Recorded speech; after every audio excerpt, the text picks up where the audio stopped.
Ce fut l'un des thèmes de cette campagne présidentielle, l'environnement et l'agriculture raisonnée. Ce n'est pas une notion abstraite, surtout lorsqu'on sait qu'en France, un tiers des sols agricoles sont dégradés à cause des pesticides ou du dérèglement climatique. Jean-Baptiste Bouvet, Mathilde Lyotard et Arnaud Ifergan ont rencontré des agriculteurs aux méthodes innovantes et durables. Face aux défis environnementaux, la charrue est-elle encore un outil indispensable pour les agriculteurs? Voilà, ma charrue, que depuis 2007 je n'utilise plus, et donc qui est vouée à disparaître dans les semaines qui arrivent. Christian Tonus s'est converti à l'agriculture de conservation des sols. Abandon de la charrue, usage très mesuré des pesticides et rotation des cultures. Ces nouvelles pratiques convainquent aussi ce chercheur. Les outils que vous ne passez plus, eh bien, ce sont les vers de terre qui ont fait le travail, quoi.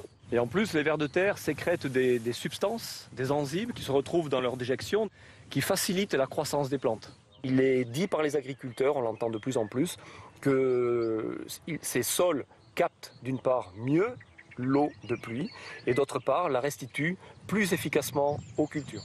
Une petite plongée souterraine s'impose.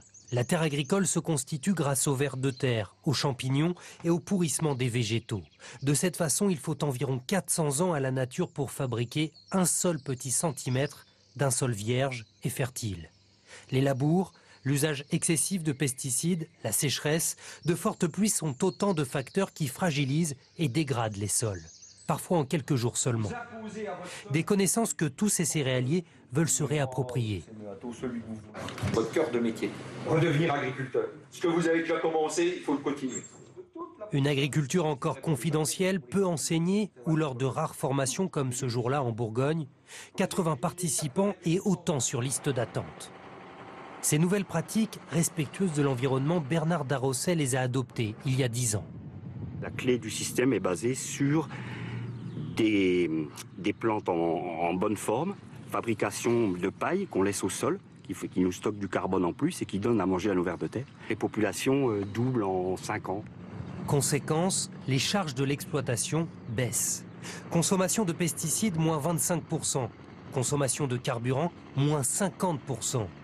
Dans le même temps, les revenus augmentent. Le fait de pratiquer ce système agricole de production me permet de dégager environ 5 à 7% de ratio économique sur mon entreprise comparé à ce que je faisais avant. Et à chacun sa technique pour fertiliser naturellement les sols. Voilà, c'est ce qu'on appelle le parcelle agroforestière, c'est 50 arbres à l'hectare.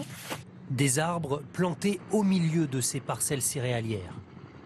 L'avantage de ces arbres, ils sont multiples. Enrichir les sols, capter le carbone, changer le climat par l'évapotranspiration, qui remet de l'humidité dans l'air. C'est quand même des avantages assez prometteurs. En France, un tiers des surfaces cultivées pourraient être ainsi converties à l'agroforesterie. Un tel développement permettrait de lutter efficacement contre les changements climatiques, en particulier contre les épisodes de sécheresse. Autre forme très concrète de transition énergétique,